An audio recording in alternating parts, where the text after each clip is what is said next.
जय गुरुदेव। अनंत कोटि ब्रह्मांड नायक सदगुरु भगवान के चरणों में कोटि कोटि वंदन, कोटि कोटि प्रणाम। सभी को हर हर महादेव, शंभू शंकर, शंभू शंकर और जय बाबा की। आज भोर का समय है, तो हम योगोपासना के बारे में आगे बात कर रहे हैं।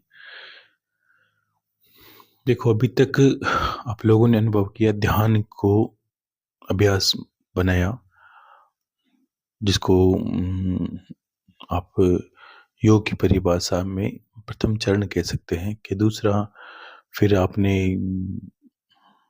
कुंभक को समझा, बाह्य कुंभक, आंतरिक कुंभक, विस्फोटक शक्ति, ऊर्जा का विस्फोट, जिससे हमारी जागृति या हमारी, जिसको आप कुंडली शक्ति कह सकते हो, जिसमें चक्रों की जागृति कैसे, विस्फोट के बिना वो संभव नहीं। तो धीरे धीरे हमें वो समझ में आया, कुंभक करने से हम ऊर्जा का किस तरह विस्फोट कर सकते। और उसके बाद हमने अनुभव किया खिचड़ी मुद्रा। खिचड़ी हमारी ऊर्जा शक्ति को ऊर्ध्वगामी करती है, ऊपर की तरफ ले जाती है, हमारे जीवन में संयम पैदा करती है, भूख प्यास पर नियंत्रण होता है, हमारी कामनाओं पर नियंत्रण होने लगता है, हमारी व्यर्थ की बातों पर नियंत्रण होने लगता है। हमें बहुत जितनी उलझने हैं जीवन में, वो उलझने धीरे धीरे सुलझने लगती है। उससे हमें ऐसे लगता है जैसे हम ठहर से गए हैं और हमें बाहर चीज़ों से कम प्रभाव पड़ता है। तो ये खेचरी का प्रमाण है। और अब इसमें आगे एक मूलबंध और एक बंद है, आपको पता होना चाहिए कि, लेकिन एक ये चीज़ समझ लो कि जब भी हम ये मूलबंध की बात करते हैं, तो मूल क्या है? तो मूल आपको पता होना चाहिए, मूल है गुदाद्वार, मूलाधार। और हमारा पूरा जीवन जो भी हम जी रहे हैं, वो इसके आधार पर चल रहा है, इसके आधार पर ही हमारा जीवन चल रहा है, मूल के आधार पर। तो ये मूलाधार है। मूलाधार को क्या करना है?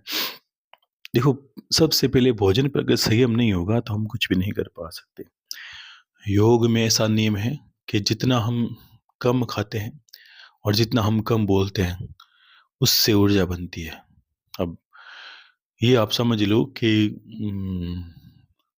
दिन रात खाना, व्यर्थ व्यर्थ खाना, कभी कभी खा लिया वो बात अलग, लेकिन अन्यथा दिन भर ही जानवर की भांति मुंह चलाते रहे, ये खा लिया वो खा लिया, तो ये दिक्कतें हैं। आपको थोड़ा संयम होना भोजन पर।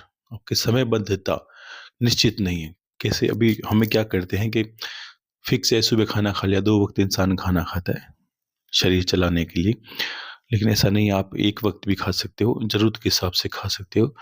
और मेरा तो ये मानना है, जब आपको पूर्ण भूख लगे, जब आपको लगे कि मुझे भूख लगी है, उस वक्त ही आप खाना खाएं, क्योंकि उस वक्त खाया हुआ खाना आपके पास अमृत के जैसा होता है। क्योंकि पूरी इंद्रियां आपकी शुद्धा, अभी हम, अब ऐसा अभ्यास है नहीं हमारा, हम तो बस 2 रोटी खाएंगे तो भी थाली लेके बैठ जाएंगे, तो ऐसा नहीं है।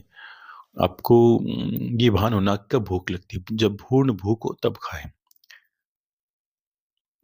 ठीक है ना? तो पूर्ण भूख हो तब खाना, पूर्ण निद्रा की अवस्था हो कि हाँ अब बस थक गया हूँ, अब नींद लूंगा, तब ही नींद लेनी है। ऐसा नहीं कि 2 मिनट यहाँ सो गए, 1 घंटा वहां सो गए, वैसा वैसा नहीं। जब थक जाओ, आपको लगे कि निद्रा की आवश्यकता है, उस वक्त ही सोना। थोड़ा सा हेर फेर करना होगा आपको जीवन शैली में। उसके उपरांत हम जब मूलबंध लगाते हैं, हम सिद्धासन में बैठते हैं, आपको पता है बैठना। सिद्धासन में बैठ के हम जब कुंभ का अभ्यास करते हैं, सबसे पहले ध्यान करते हैं ताकि हमारा मन स्थिर हो। उसके बाद हमने कुंभ का अभ्यास किया, धीरे धीरे सांस को अंदर रोका, बाहर रोका, ऐसे करके प्राणायाम का अभ्यास किया। उसके बाद हमने कुंभक का अभ्यास करना है, ये मूलाधार जो मूलबंध है, मूलबंध का अभ्यास आपको पूरा ध्यान देखो। ये सब चीजें करो जब भी आपका पूर्ण माहौल शांति में होना चाहिए, जब आपकी चारों तरफ पूर्ण शांति हो, एकाग्रता हो। अगर आप कुछ कर रहे हो और बाहर आवाजें आ रही है, तो आप नहीं कर पाओगे। क्योंकि एक अवस्था ऐसी होती है, जब तो मतलब अवस्था ऐसी बनती है, तब तो आप मान लीजिए कितनी भीड़ शोर शराबे में, तब भी आप ध्यान कर सकते हो या ऐसी क्रिया कर सकते हो। लेकिन प्रारंभिक अवस्था में मन बहुत भटकता है, उस वक्त हमें बाहर की चीजें ज्यादा सुनाई देती है।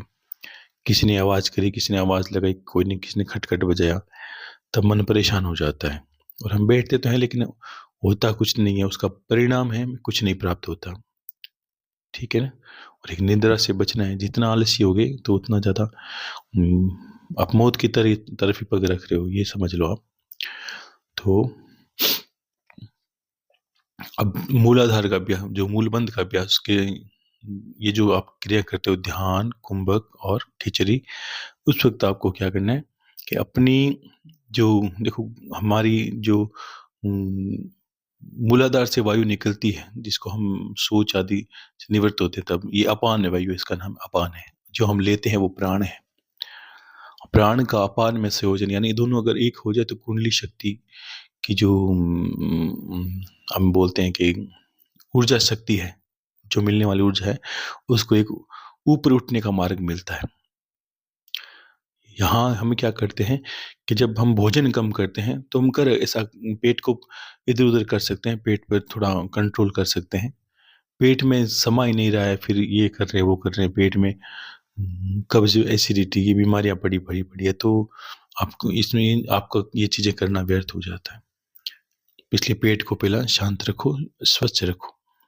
उसके बाद आप जब अभ्यास करते हो तब आपको कुछ नहीं करना, सिद्धासन में बैठना है, ध्यान लगाना है। ये आपका नित्य अभ्यास में शामिल करना आपको, धीरे धीरे और भी चीजें ध्यान लगाना है। और आप जब भी मूलबंध लगाओ, मूलबंध क्या है, आपने सांस ली अंदर, सांस ली, सांस को रोका, आंतरिक कुंभक किया, और मूलाधार से हम क्या करते हैं, ऊपर से प्राणवायु हमने ले ली है। अब हम धीरे धीरे बैठे हैं तो अपने जो गुदा द्वार, उसका अंकुचन, अंकुचन मतलब अंदर की तरफ, ऊपर की तरफ खींचते हैं, ऐसे अपने पेट के बल पर। तो हम क्या करते हैं, खींचते हैं छोड़ते हैं, खींचते हैं छोड़ते हैं, खींचते हैं छोड़ते हैं, ये अभ्यास आपको करना है। करते करते आपको क्या करना है, कुछ देर होल्ड करना है, जब खींचो तब रोक दो। ऊपर से प्राणवायु ली हुई है, अंदर से हमने मूल बंध को लगाकर ऊपर की ओर अंकुचन किया वायु का। इससे क्या है, प्राण अपान में संयोजन होता है। इसको ये कहते हैं, प्राण का अपान में होम करो, अपान का प्राण में होम करो, इसको बोला जाता है। ये योग की बहुत श्रेष्ठ कला है। जब आप कोई पुराने भजने सुनोगे तब समझ में आ जाएगा। अपान का प्राण में होम करो, होम, और प्राण का अपान में होम करो। अब ऐसी क्रिया होते ही, देखो जिस पथ पे आप चल रहे हो, या अभी मान लो आपने शुरुआत करी है कुछ, आप अपने यहाँ तक बढ़े हो, तो आप ये समझ पा रहे होगे कि आपकी जो मन है कुछ लोगों के मैंने प्रश्न देखे, अभी पूरे तो नहीं देख पाया, अभी मैंने देखा ही नहीं है, तो आप ये अनुभव करोगे कि जिन जो लोग बहुत ज़्यादा शांत हो गए ना, ये तो ये समझ लीजिए वो बहुत चीज़ों से निकल गए। मैं तो ये कहूँगा कि वो आपने अपनी 84 से निकल गए हैं। इस मार्ग पर पथिक होने से ही, थोड़ा-सा उस ऊर्जा का दर्शन मात्र होने से ही आप सीधा, महादेव ने ये विद्या जब माता जगदम्बा को बताई, शिव संहिता है और भी पुस्तकें हैं, लेकिन जब भी ये ज्ञान दिया तब ये कहा, देवी इस मार्ग का कोई भी पथिक, चाहे उसने कुंभक को जीता है, मैंने कहा ना सब चीज़ का एक संयोजन, और ज़्यादा इस हर चीज़ की सिद्धि है। आपने अति ज़्यादा मूलबंध लगाया, मूलबंध को सिद्ध कर लिया। अति ज़्यादा मूलबंध लगाने से इंसान ऊपर की ओर उठने लगता है। आपने देखा कोई उड़ने वाले योगी, मतलब ये अवस्था यहीं से शुरू होती है। अब वो हमारे ऊपर मायने रखता है कि हम कितने महीने में, कितने वर्ष में। ऐसा नहीं कि 3 दिन किया गुरुदेव, हमने 3 दिन किया कुछ फ़र्क नहीं। अभी तो पूरा जीवन लगे तब भी कम है। एक जीवन में अगर ये सिद्ध करो तो भी कम है।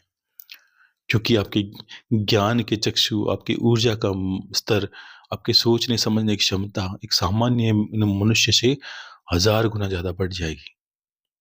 आप चारों तरफ अनुभव करने लगोगे हर चीज़ का, ठीक है ना?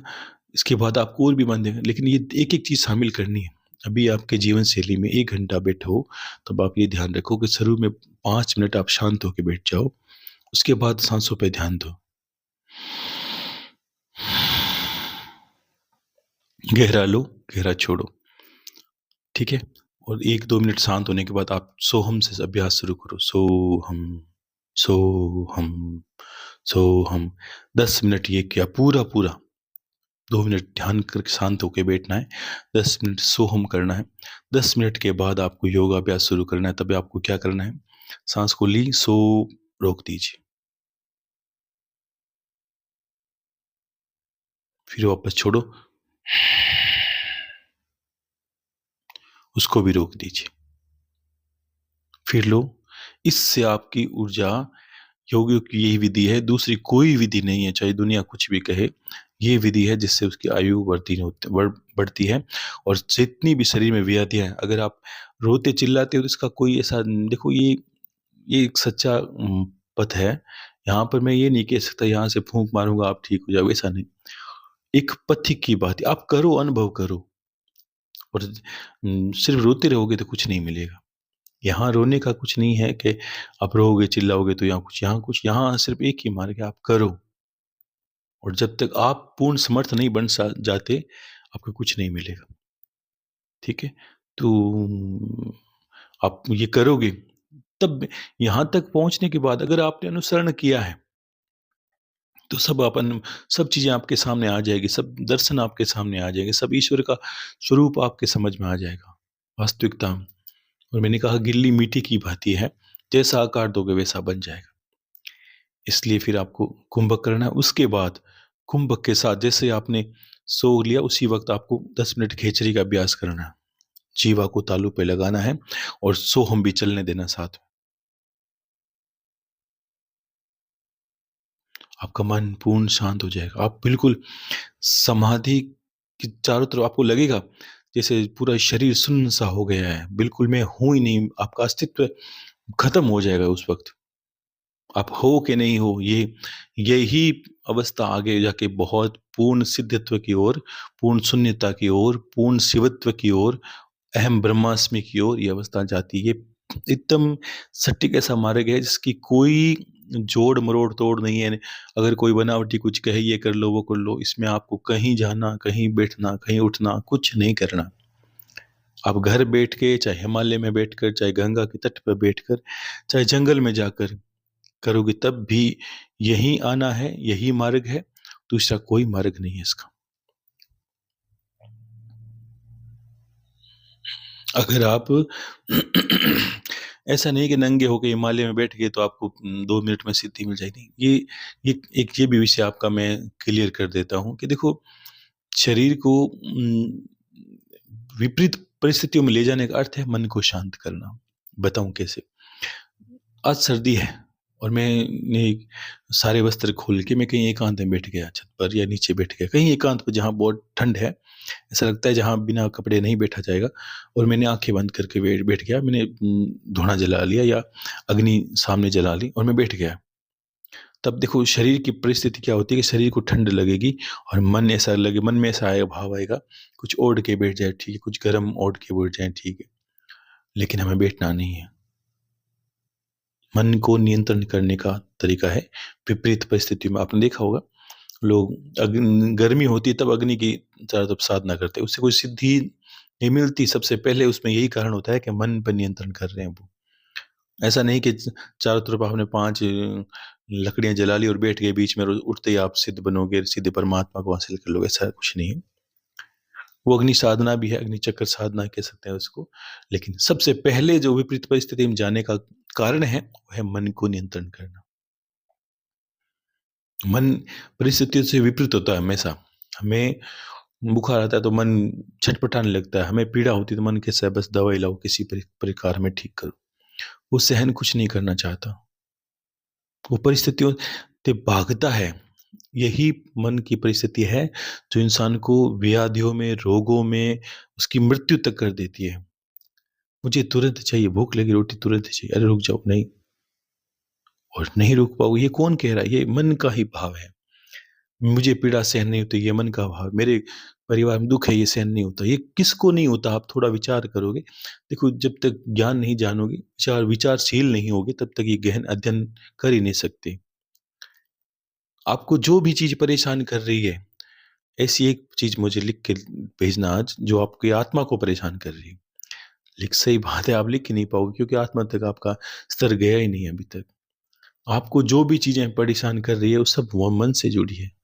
मन दुखी है, मन भूखा है, मन उदास है, मन खुश है, मन ये है, मन वो है, मन के अनुकूल चलते। कबीरदास जी कितनी अच्छी बात है।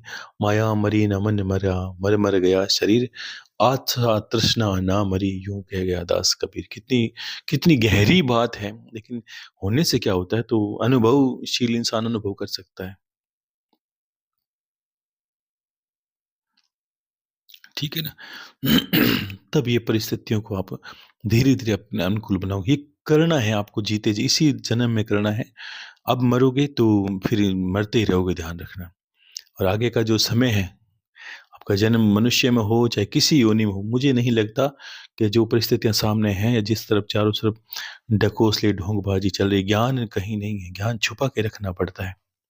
इतना छुपा के रखना पड़ता है कि जैसे हाथी के दाँत दिखाने की ओर है, खाने की ओर है। यहाँ जो बाज़ार में दिख रहा है आपको, वो दिखाने के दाँत हैं। ठगा जाएगा, आपको लूटा जाएगा, आपके साथ व्यभिचार होगा, आप गलत रास्ते मार्ग पे ले जाएँगे। आपको ये करेंगे, ये तंत्र में कर लो, ये मंत्र में कर लो, ये वो कर लो, ये चीज़ें कहीं नहीं ले जाएगी आपको। ठीक है ना? ज्ञान अंदर का विषय है। इसके लिए ना तो कोई वेशभूषा, ना कोई हर अगर सोचो, मैंने एक बात पहले ही कही थी, ये सब एक समय के अनुसार क्या बदलता है। आपने देखा प्रकृति में बदल क्या रहा है? प्रकृति में पाँचों तत्वों में बदलाव है। उसमें विषाक्त चीज़ें भरी गई है। हमारा खाना-पाना पीना तक अशुद्ध हो गया, उसमें ज़हर तक आ गया, दवाइयों में हर तरह की खाने में दवाई पहुँच गई है। लोगों के ज़हर ही ज़हर हो गया है। मनुष्य तन ज़हर, ईर्ष्या ज़हर है। आँखें एक-दूसरे को देखकर इंसान खुश हो ही नहीं सकता, उसके सर पे जो सलवटें हैं वो पड़ी रहती है, चाहे वो घर का हो, परिवार का हो। यहाँ लोग अपने दुःख से दुखी नहीं हैं, आप सुखी क्यों हो? कितना बड़ा रोग है कि दूसरा सुखी क्यों है, ये रोग है। मेरा तो भले भूखा रहूँ कोई बात नहीं, पड़ोसी क्यों खा रहा है? तो ये अज्ञान का, ये जो भी संसार में अंधकार दिखता है, ये अज्ञान ही आ रहा है धीरे-धीरे। कलयुग में बदलेगा कुछ, ऐसा नहीं बदलेगा कि सर मनुष्य के सर पे सींग हो जाएँगे, वैसा ऐसा ही, ये तो सब भावनाओं की बातें हैं, कल्पनाओं की कोरी कल्पनाएँ हैं। वास्तविकता में मनुष्य में ये जो दुर्गुण हैं, वो चरम पे चले जाएँगे। उसके सींग नहीं होंगे, लेकिन असुर से वो कम भी नहीं होगा, आज भी नहीं है।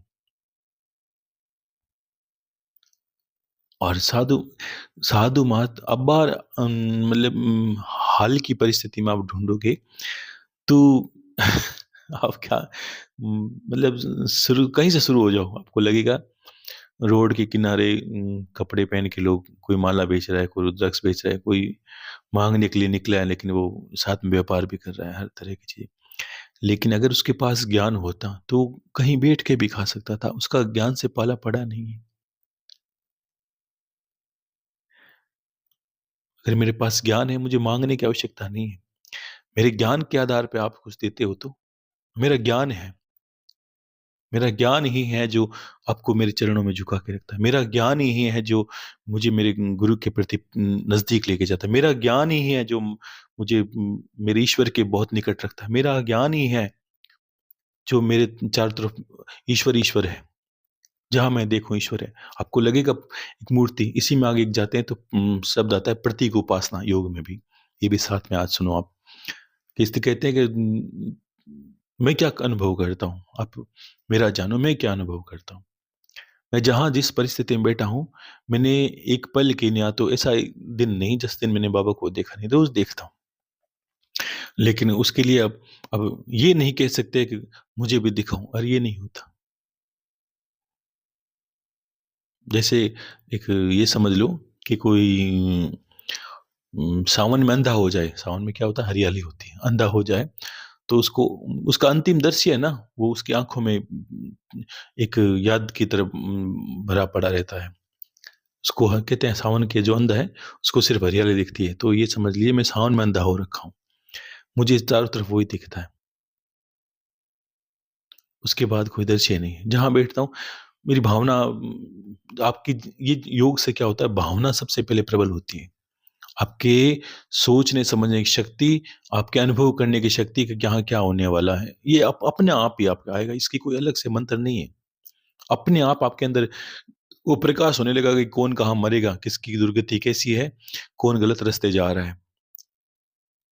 और बहुते बार आप ये कह नहीं देना, बहुत लोगों ने लिखा है गुरुदेव, मुझे लगता है कि 1-2 प्रश्न देखे थे हम लोगों के, कि मुझे लगता है ऐसा होने वाला है और वैसा हो जाता है। लेकिन ये ध्यान रखना, ये कहने की बातें नहीं है। बहुत लोगों के जीवन में आपको दिखेगा, ये गलत रास्ते जा रहा है, ये यहाँ मरेगा, ये गलत कर रहा है। लेकिन ईश्वर आपको देगा भी कब? जब लोगों के जीवन में आप हस्तक्षेप नहीं करोगे। और ये भी चीज़ देख लो, मान लो किसी ने प्रेम बस आपने किसी को कह दिया, तो वो तो मरेगा ही, आप उसको रोक नहीं सकते हो। क्योंकि उसका कर्म है, आपको देखने की दृष्टि दी है तो क्या है? भगवान ने दुर्योधन को समझाया नहीं कि आप तुम ऐसा करेगा तो मरेगा, तो वो मानने का थोड़ी था, वो तो उसको तो मरना है, बस माने। प्रतीक उपासना में क्या होता है, ये एक से योग के अंदर ही है। जिस वक़्त आपको क्या करना है, आपको ये भान करना है। जैसे हमने सर एक बहुत पहले बात की हमने कि अपने आप को आत्मा जानो। और प्रतीक उपासना 2 तरह की है। मेरे सामने मूर्ति पड़ी है ईश्वर की, मैं पूजा करता हूँ, ये प्रतीक है, सामने वाली मूर्ति, वो प्रतीक उपासना नहीं। इसको बोलते हैं आत्मा की प्रतीक उपासना। किस तरह? जैसे मुझे अपनी ही तस्वीर चारों तरफ देखनी है। जिस दिन आप अपने आप को दिखने लग जाओगे, आपके सारे पाप है वो खत्म हो जाएँगे। ये भी बहुत बड़ी ज्ञान की बात है। आपको जो दिखेगा, अपने आप को काँच में देखा आपने, आईने में देखा है, इसका भान करो। कहीं बैठे हो एकांत में, तो सोचो आपके सामने आप खड़े हो, ऊपर खड़े हो, नीचे खड़े हो, चारों तरफ खड़े हो। ये आपका आत्मा का स्वरूप है। इतना इतना मानना है बस। इतना मानने से, इसकी दृढ़ता थोड़ी गहन होने से अपने आप ही आपको धीरे-धीरे सारी सूचनाएँ मिलने लगेगी। अपने आप ही जैसे लगेगा कि किसी चीज़ को आपने सिद्ध कर लिया है। हुँ। वैसा नहीं कोई धाम खोल के बैठ जाओ, कुछ पता लगने लगे, ऐसा नहीं, कुछ भी नहीं लगेगा। दिखावा करोगे तो फँसोगे, मरोगे। ये तो अंतर का विषय। आप अपना आनंद लो ना, ठीक है? तो ये प्रतीक उपासना, आप चारों तरफ अपने आप को जिस दिन देखने लगोगे, ऊपर-नीचे चारों तरफ, अपनी हर परिस्थिति में, कि मैं ही चारों तरफ हूँ। और उस वक़्त आपका गहन योग सिद्ध होगा, आप मानोगे नहीं। ये चीज़ें तो योग अपन ये तो करना ही है, लेकिन इसके उपरांत भी ये गहन योग है। ये बहुत गूढ़ है, ऐसा जल्दी से समझ में आता नहीं लोगों को।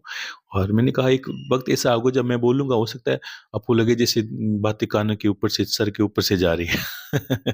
लेकिन ये है ऐसा। अब ऐसी बातें हैं और ऐसा ज्ञान है, तभी ये समझ लो कि तभी भगवान ने गीता में भी कहा है कि अर्जुन, मतलब इतनी गूढ़ बातें हर कोई नहीं जान सकता, संभव नहीं है। और सुन ली तो उसे विश्वास नहीं होगा। अपने आप को कैसे देखोगे हवा में? पीछे दीवार है, अपने आप अरे देख सकते हैं, दिखेगा। तब कहा गया गुरु पे विश्वास रखो, सब होगा, ये विश्वास की बात है। और जिस दिन आपको, मान लीजिए आपको बहुत समय अभ्यास करते हो गया, आप दिखने लगो, आपको लगेगा मेरी छवि सामने खड़ी है। तब आप अनुभव करोगे, आपको आपके सारे कार्य सिद्ध हो गए। कहते हैं कि जिसने भी कोई यात्रा में जाते वक़्त भी, महादेव कहते हैं देवी को, कि यात्रा में जाते वक़्त भी अपने प्रतीक उपासना को देख लिया तो यात्रा सिद्ध हो जाती है। कोई भी पथ जो जिसमें वो हाथ डालता है, उसने कल्पना भी देख लिया कोई दृश्य, तो वो साकार हो जाता है। जैसे मैंने कल्पना में मैंने देखा बस, ये मैंने एक महल बनाया, कल्पना में देखा। अगर मैंने प्रतीक उपासना सिद्ध कर रखी है और मैंने कल्पना में देख लिया, बस मैंने कल्पना में जो बना लिया वो, तो आप अनुभव करेंगे। क्योंकि आप एक ऐसी परिस्थिति में पहुंच जाते हो जब जो भी आपके मस्तिष्क में है वो सामने आके ही रहता है। ये ध्यान रखना, ये परम सत्य है, अटल सत्य है। और ऐसा सत्य है जिसको जहां तक पहुंचे बिना कोई जान नहीं सकता, कोई मान नहीं सकता। ये देने का विषय नहीं है, लेकिन ठीक है। हो सकता है आपके पुराने जन्म के कर्म रहे होंगे, बाकी करना बस की बात नहीं है। आप हज़ारों सुनोगे, तो मुझे पता है कि कोई 1-2 ही अगर पार पा सकता है तो मुश्किल है, बाकी नहीं। क्योंकि लोग ज्ञान पे भी शोध करते हैं कि ये सही है कि नहीं, ये कहीं है कि नहीं। आजकल क्या है कि सब मोबाइल के चले हैं। मोबाइल में जो देख लिया वो सत्य है, वो अटल है, वो ही है। देखो, अगर मुझे बैठे-बैठे मिलता है, तो मेरा एक ही मानना है, मुझे कहीं भटकने की आवश्यकता है। जब तक भटकोगे तब तक ठोकरें मिलेगी।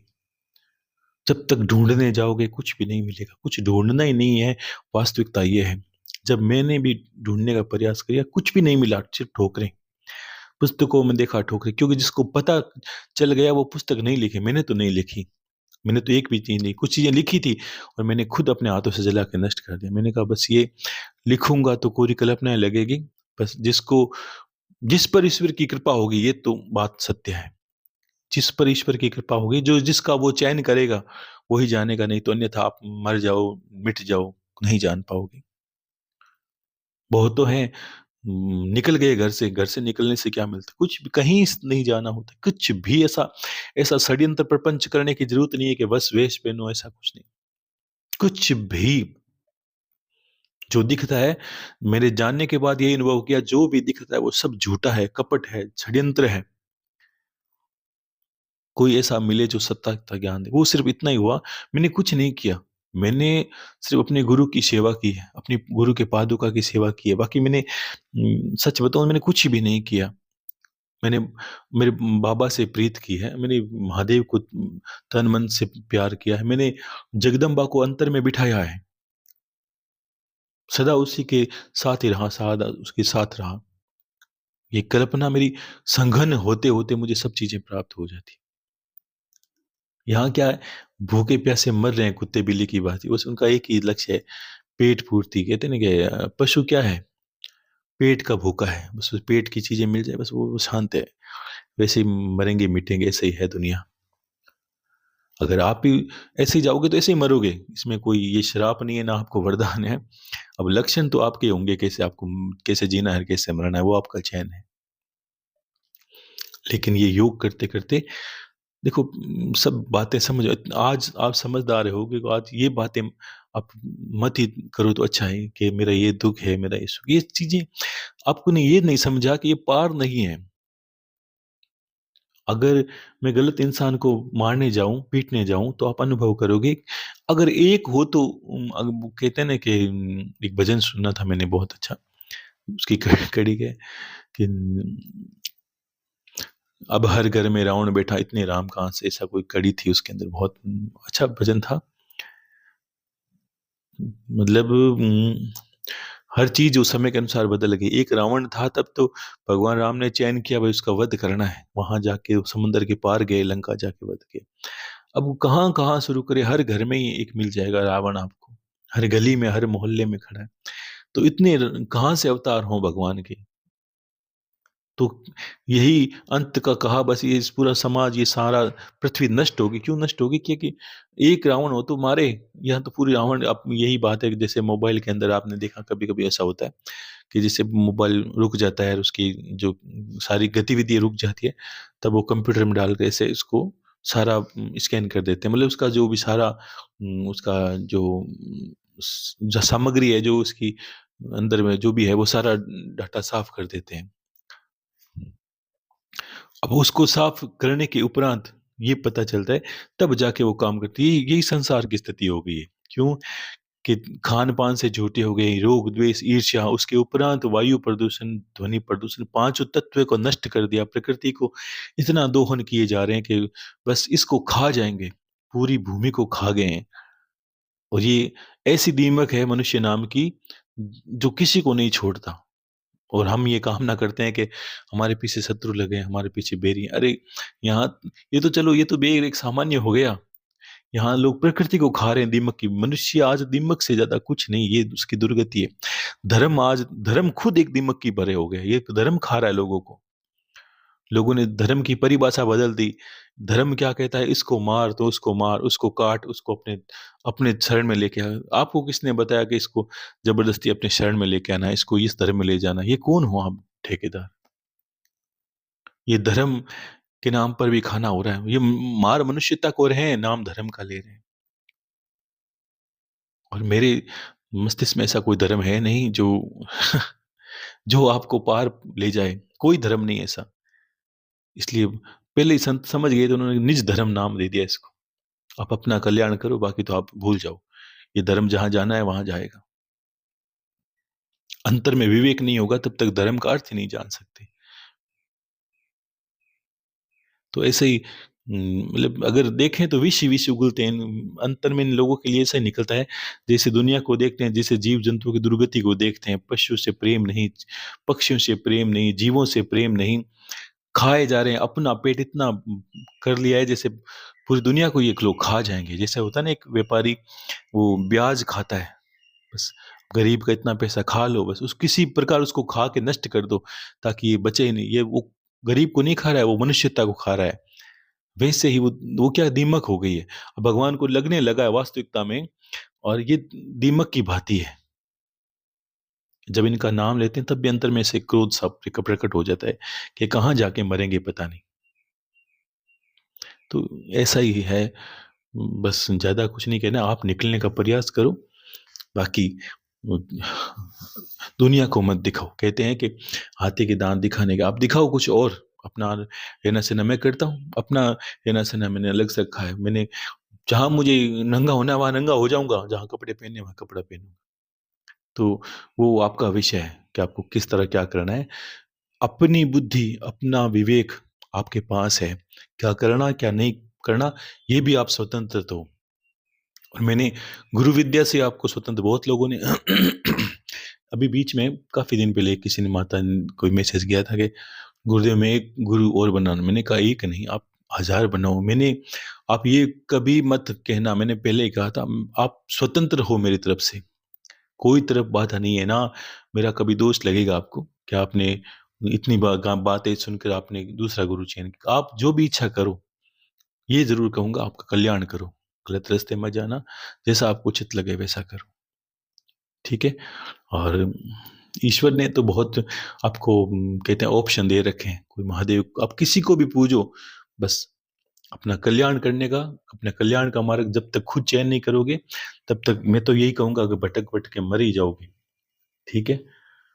तो ये तो देखा ना कैसे ही समाज की बात आती है, कैसे ये माहौल बदल गया, क्रोध का विषय बन गया अपना आप ही। क्यों कि नहीं है कि क्रोध नहीं आता, क्रोध के बिना तो ये संभव ही नहीं है कि जीवन, हर चीज संतुलन है जीवन में।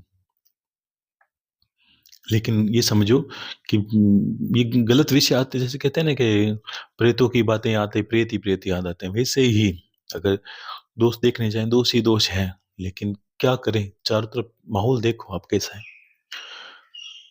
कहते हैं कि हाँ, मानव मानव को खा रहा है, खाएंगे, ये तो बातों में खा रहे हैं, ये वास्तविकता में खाएंगे।